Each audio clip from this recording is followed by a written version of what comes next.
afternoon, everyone. I hope you're all doing well today. Let's dive into today's session with an open mind and lots of energy. Are you all excited? Wow, very good. But before we proceed, I have some pictures that only you can do is guess what is it. Okay, now let's start. Okay, kung ano kaya ang ginawa nila? Yes, very good. Debate. Gumagawa sila ng debate inside the classroom. Second picture. Very good. Role playing. The next is cooking. How about this? Very good. Performing a fundamental position of arms and feet in folk dance. And the next picture is playing a basketball. So, all the five pictures. This picture is connected to our topic or discussion today. So, what do you think is our topic? So, let's go back to our first picture. Okay. What do you think is our topic today? Wow, very good. Performance-based assessment. Now, in chapter 2, we discuss performance-based assessment. So, what do you think when you hear performance or performance-based assessment? Okay, anyone who can give an idea or prior knowledge about performance assessment? So, wala? Okay, let's have an activity. So, listen my instruction. Let's do the last man standing with a twist kasi online tayo ngayon. Okay, so gagawin nyo ay makikinig lamang kayo. Ang gagawin ninyo ay the last man who touch your nose. For example, nose or eyes or elbow or anything. So, kung sino makita ko sa inyo na last na mag-touch sa kanilang nose, yun ang tatawagin ko. Understand? Alright, very good. So now let's start. The last man who touched your nose. Oh, ah, I see. I see you, Nova. You are the last man, no? The last man nga, hinawakan mo yung nose mo. So, what do you think? Or you have prior knowledge what is performance assessment or performance-based assessment? Okay? Okay, very good. Very good, Nova. Now let's call another one. Okay. The last man, that's your head. Live. I see. Marielle, ikaw yung last na nag-touch sa yung head. So, can you share your prior knowledge about the performance-based? Okay, no? Okay, everybody, class, listen to Marielle. All right, very good, Marielle. Very good, Nova. You have a great answer. Okay, so before we discuss, let's read our objectives. At the end of this chapter, the student should be able to define the following terms: performance-based assessment, process assessment, product assessment, performance, performance task, alternative assessment, authentic assessment, and other terms related to performance-based assessment. Second, describe the nature of performance-based assessment. Third, describe the methods of scoring essay and performance tasks. Fourth, list suggestions of preparing performance tasks for assessment. Fifth, list suggestions for scoring performance tasks. Sixth, differentiate traditional assessment from performance assessment. Seventh, Identify the necessary skills in assessing process, product, and performance. 8. Develop scoring rubrics to assess process, product, and performance. 9. Discuss the steps in developing performance-based assessment. And the last is identify the different issues related to performance-based assessment. So, these 10 objectives at the end of our lesson or discussion, we should be able to achieve this. Okay, are you all excited? Oh, napakagaling. Okay, so now let's have let's have discuss first the overview of performance based assessment. So you can see these are the key terms na makikita natin at matatalakay natin in this chapter 2. Okay? So first is the performance-based assessment. Second, the process. Third, product. Fourth, performance. Performance activities. Performance task. Alternative assessment. And authentic assessment. So, these key terms, you expect na matatalakay natin ito lahat with my co-reporters. Okay. So, let's have some overview of performance-based assessment. So, no, yung sinabi kanina ni Nova at ni Mariel, no, tama lahat ang kanilang sagot. Yes, the student shall be able to perform because from the word perform. Now, in performance, perform. So, gagawin, no? May gagawin ang mga mag-aaral. Okay. May gagawin ang mga, yes, mag-aaral. So, performance assessments implies that the students need to demonstrate skills by actual performing of a certain task rather than just making on an answer sheet. For example, kanina, all the pictures that I presented to you is some of the example of performance-based assessment, like playing basketballs. What is it? Cooking, right? So there are some examples of performance assessment or performance tasks or performance activities. So, I know, excited na kayo. Now, let's deepen our knowledge. What is performance assessment? So, now let's proceed. Yes, performance-based assessment is a direct and systematic observation of actual performance of students based on a predetermined performance criteria. Zimaro 2003 as cited by Gabuyu 2012. So, performance is a direct observation of a teacher. So, ma'am, performance, bakit direct? Hindi direct, indirect. Bakit hindi indirect? So, example, the teacher said that the students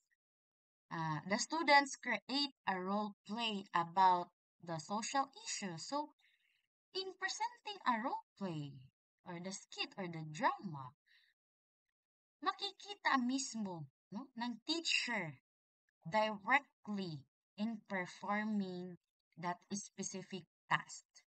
No, hindi kagaya ng multiple type of test.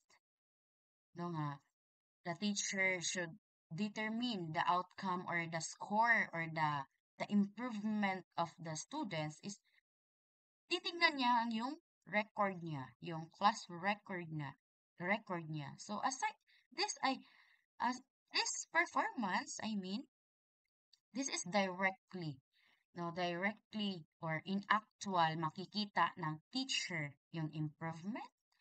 May naintindihan ba ito? Or anything. And also, this is a systematic observation. So, it is a structured, of course, no?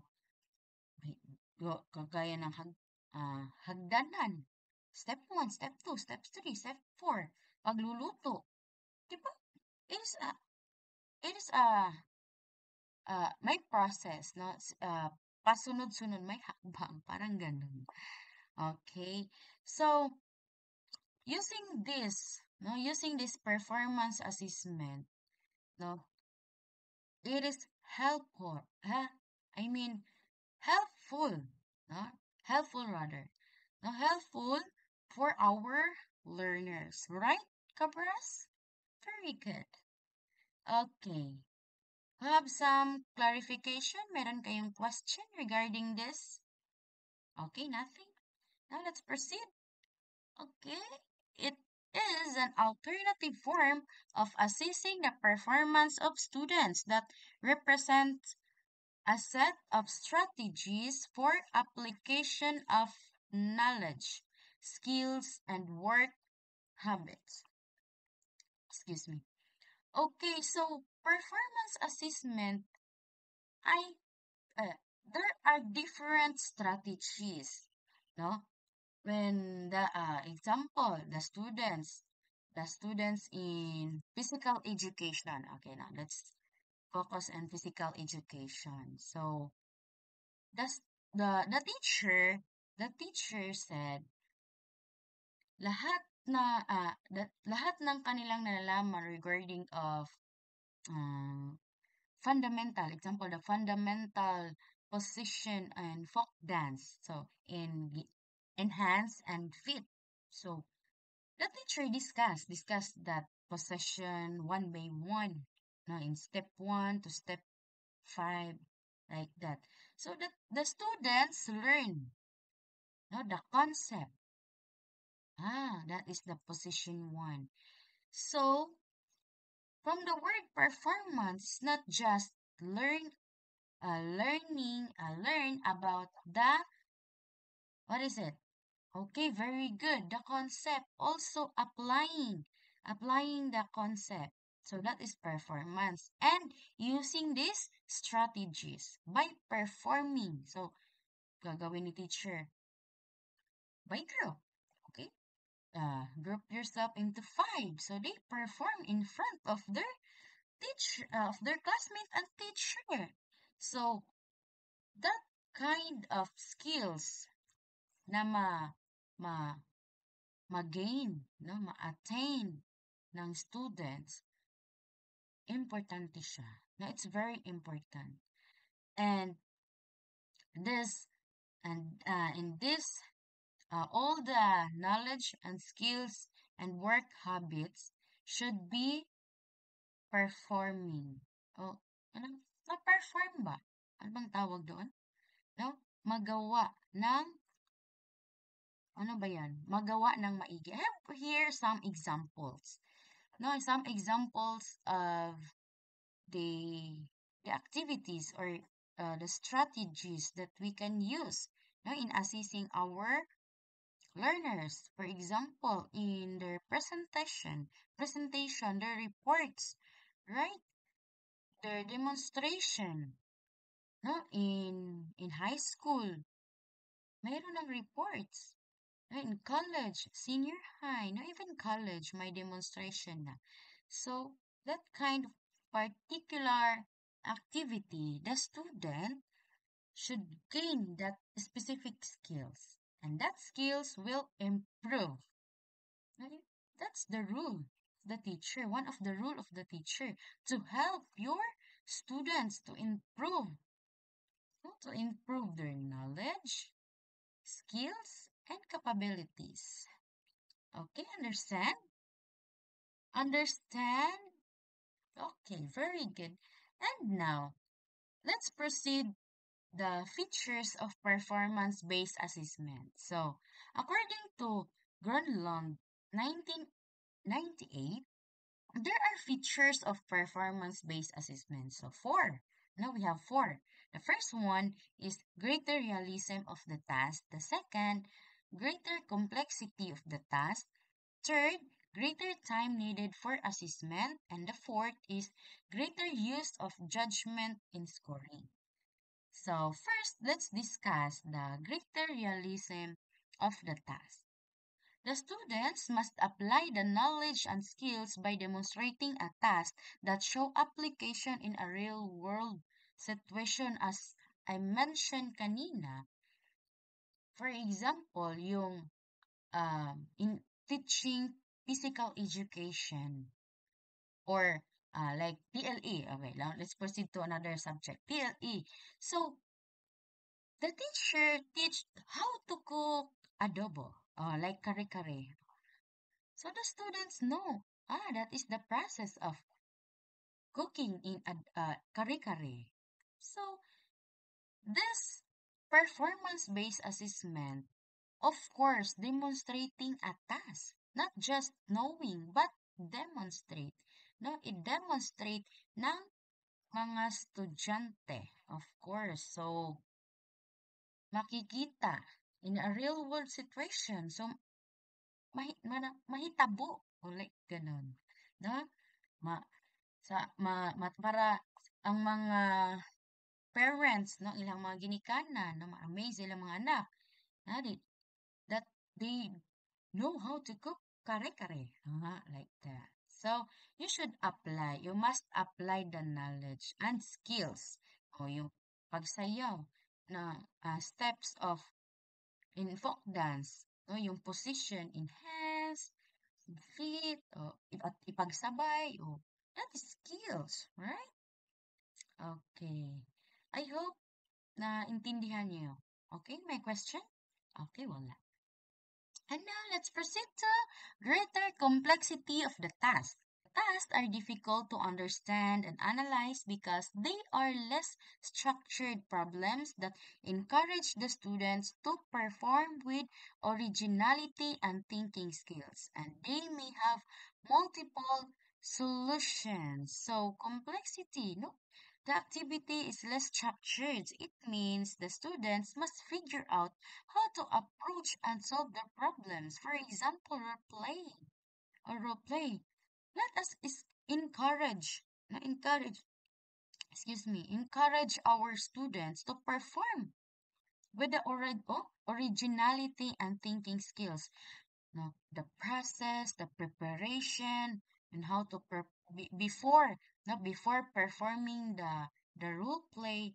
No, of course, that is specific task, no, na gagawin ng mga estudyante, your learners, is they they brainstorming or may collaboration inside the group kung ano ang kanilang gagawin.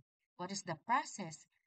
No, like example, i-portray, no, naa sila i-portray about the good family like in elementary. Like let's proceed to in elementary level. The family, okay, pamilya na pupunta sa simbahan.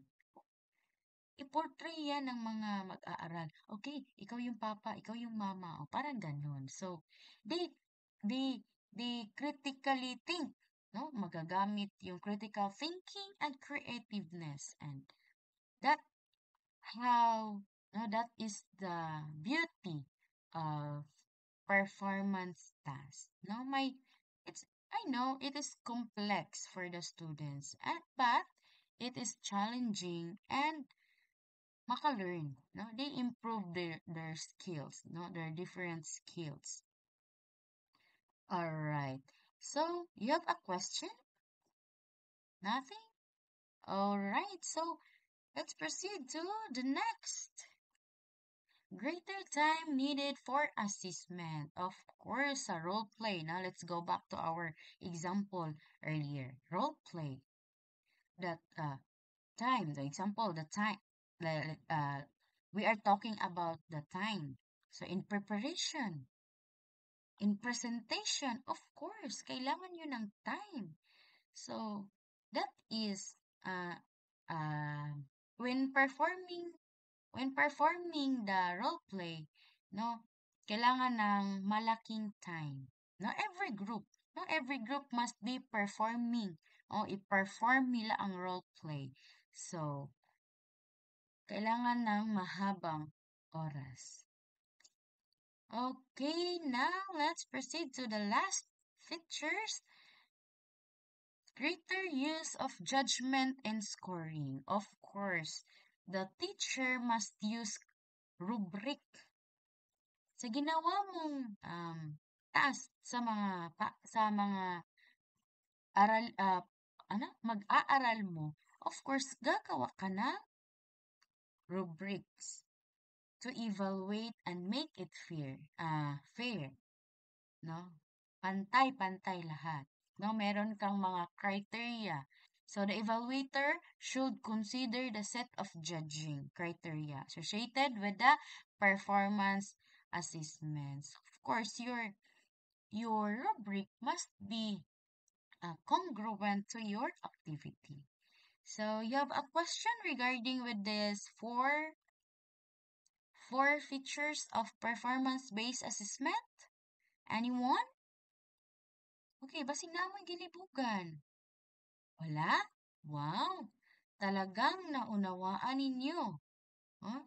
Naintindihan ninyo ang features ng performance assessments. Last is, let's differentiate what is the traditional assessment versus performance-based assessment. I know, meron na naririnig nyo na ito, meron na kayong prior knowledge. Let's refresh our mind. Okay.